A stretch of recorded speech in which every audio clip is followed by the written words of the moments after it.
नमस्ते। इस नए एक्सप्लेनर में आपका स्वागत है। आज हम एक ऐसे टॉपिक पे बात करने वाले हैं जो सच में हर घर की कहानी है। बाजार में जो ये हेल्थ ड्रिंक्स धड़ल्ले से बिक रहे हैं ना, क्या ये वाकई में उतने हेल्दी हैं? हाल ही में इंडिया में इन भ्रामक फूड लेबल्स और बड़े-बड़े विज्ञापनों को लेकर एक जबरदस्त बहस छिड़ गई है। हालात ऐसे हो गए कि सरकारी एजेंसियों को कड़े कदम उठाने पड़े। तो चलिए आज इस पैकेजिंग के पीछे की असली सच्चाई को डीकोड करते हैं। Section 1, the viral sugar controversy. तो चलिए कहानी शुरू करते हैं उस एक घटना से जिसने पूरे देश का ध्यान इस मुद्दे की तरफ खींचा। बात फ्रंट ऑफ पैक लेबलिंग और इन बड़ी कंपनियों की जवाबदेही की है। देखते हैं कि ये पूरा बवाल आखिर शुरू कैसे हुआ। इस पूरे विवाद के बीचों बीच एक बड़ा ही सीधा सा सवाल था। इंडिया में कानूनी तौर पर यानी लीगली एक हेल्थ ड्रिंक की परिभाषा आखिर है क्या? इसी एक सवाल ने रातों रात कंज्यूमर अवेयरनेस और फूड सेफ्टी पर पूरे देश में एक नेशनल डिबेट छेड़ दी। आमतौर पर हम यही सोचेंगे ना कि भाई कानून में इसका कोई ना कोई स्पष्ट जवाब तो लिखा ही होगा। लेकिन सच मानिए, सबसे हैरान करने वाली बात यह है कि इसका जवाब है कुछ भी नहीं, बिल्कुल जीरो। FSSAI ने खुद क्लियर किया है कि हेल्थ ड्रिंक नाम का ये शब्द भारतीय खाद्य सुरक्षा और मानक अधिनियम यानी फूड सेफ्टी एक्ट 2006 या उसके किसी भी नियम के तहत कहीं भी डिफाइंड ही नहीं है। सोचिए, ये सिर्फ एक फैंसी मार्केटिंग टर्म है जिसका धड़ल्ले से इस्तेमाल होता है, लेकिन लीगल बुक्स में इसकी कोई अहमियत नहीं है। इस पूरे विवाद को जरा इस टाइमलाइन से समझते हैं। कहानी शुरू होती है एक सोशल मीडिया इन्फ्लुएंसर के वायरल वीडियो से। वीडियो में दावा किया गया कि बच्चों के एक बहुत ही पॉपुलर मॉल्ट बेस्ड ड्रिंक में चीनी की मात्रा खतरनाक हद तक ज्यादा है। देखते ही देखते वीडियो को 12 मिलियन व्यूज मिल गए। फिर क्या था, ब्रांड ने तुरंत लीगल नोटिस भेजा और वीडियो डिलीट करवा दिया गया। लेकिन पिक्चर अभी बाकी थी। इसके बाद national commission for protection of child rights यानी NCPCR ने मामले में एंट्री ली। उन्होंने कंपनी को सख्त नोटिस थमाकर 7 दिन के अंदर अपने सभी भ्रामक विज्ञापनों को हटाने का अल्टीमेटम दे दिया। सेक्शन 2, हेल्थ ड्रिंक का मिथक। इस एक वायरल घटना ने जैसे पूरे सिस्टम को नींद से जगा दिया। अब ये देखना बहुत दिलचस्प है कि इस बड़े खुलासे के बाद गवर्नमेंट ने ई-कॉमर्स प्लेटफॉर्म्स पर कैसे शिकंजा कसा। मिनिस्ट्री ऑफ कॉमर्स और FSSAI ने सभी ई-कॉमर्स वेबसाइट्स को एक कड़ा निर्देश जारी कर दिया। उन्होंने कहा कि भाई, हेल्थ ड्रिंक या एनर्जी ड्रिंक के नाम पर जो ये प्रोडक्ट्स बेचे जा रहे हैं ना, इन्हें तुरंत इस कैटेगरी से हटाइए। इसकी जगह इन्हें इनकी सही कैटेगरी में रखिए, जैसे डेयरी बेस्ड बेवरेज मिक्स या सीरियल बेस्ड बेवरेज मिक्स। इसका सीधा सा मकसद था लोगों को इस डिजिटल धोखे से बचाना। और मजे की बात यह है कि यह रेगुलेटरी एक्शन सिर्फ एक ब्रांड तक सीमित नहीं रहा। इसके लपेटे में और भी कई चीजें आईं, जैसे भ्रामक शुगर फ्री दावों पर लगाम, माल्ट आधारित ड्रिंक से हेल्थ ड्रिंक का ताज छिन गया, और तो और दूध के पैकेट्स पर बिना किसी साइंटिफिक प्रूफ के A1 और A2 लिखने पर भी बैन लगा दिया गया। बॉडी बिल्डिंग वाले प्रोटीन सप्लीमेंट्स को लेकर भी सख्त चेतावनियां जारी की गईं।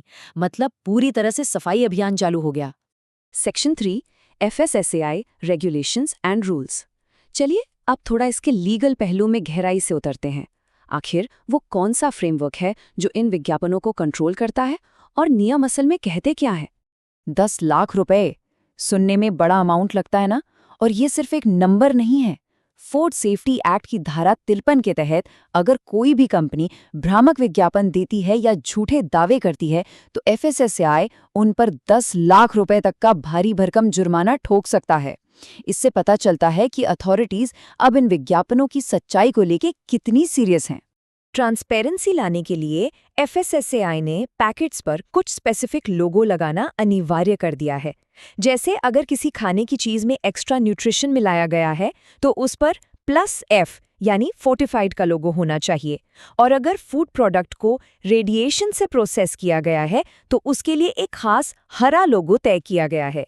इन लेबल्स का सीधा सा फंडा ये है कि बिना किसी कंफ्यूजन के एकदम सटीक जानकारी मिले। अब जरा इस रूल को ध्यान से सुनिए।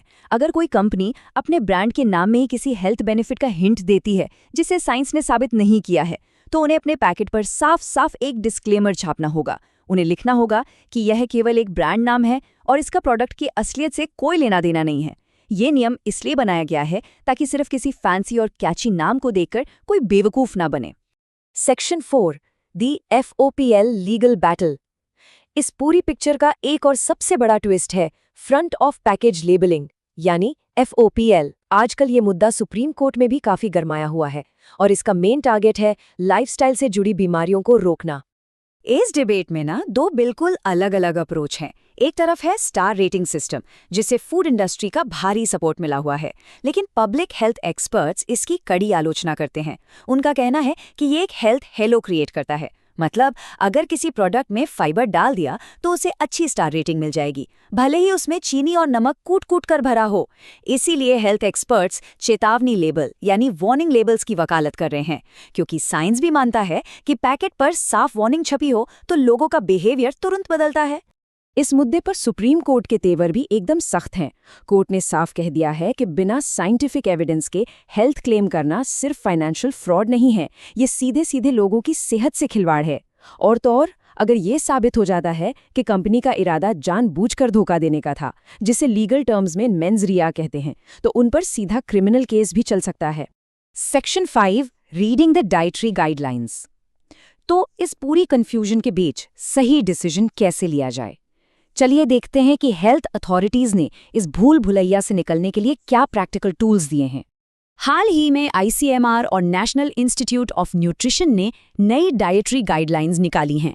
इसमें उन्होंने घर में इस्तेमाल होने वाली कटोरी और चम्मच के स्टैंडर्ड साइज सुझाए हैं, ताकि हम अपनी सर्विंग साइज को खुद कंट्रोल कर सकें।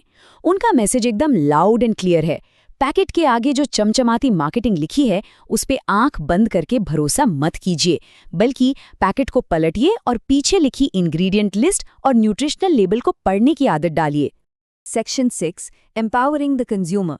अब हम इस एक्सप्लेनर के आखिरी हिस्से में आ गए हैं। जानकारी तो मिल गई, लेकिन अगर बाजार में कोई भ्रामक फूड पैकेट दिख जाए तो उस पर एक्शन कैसे लिया जाए, ये जानना सबसे जरूरी है। इसके लिए FSSAI ने फॉस्कोज नाम का एक शानदार पोर्टल और ऐप लॉन्च किया है। बस कुछ सिंपल स्टेप्स फॉलो करने हैं। पहला, उस पैकेट के सामने वाले हिस्से की फोटो खींचिए जहां झूठा दावा किया गया है। दूसरा, पैकेट के पीछे छपा FSSAI लाइसेंस नंबर नोट कर लीजिए। अगर वो चीज़ ऑनलाइन बिक रही है तो सीधा उसका URL कॉपी कीजिए। और अंत में ये सारे सबूत फॉस्कोज ऐप या वेबसाइट पर अपलोड कर दीजिए। बस इतना सा करके कोई भी फूड सेफ्टी अथॉरिटी की आंख और कान बन सकता है। लीगल कम्युनिटी का एक बहुत ही पावरफुल थॉट है कि एक ऐसी डेमोक्रेसी में जो इन्फॉर्मेशन और चॉइस पे टिकी हो, वहां हर सही ढंग से लेबल किया गया पैकेट न्याय की एक छोटी जीत है। सच भी यही है। ट्रांसपेरेंट लेबलिंग कोई छोटा मोटा नियम नहीं है, बल्कि ये पब्लिक हेल्थ और हमारे अधिकारों को बचाने का सबसे बुनियादी तरीका है।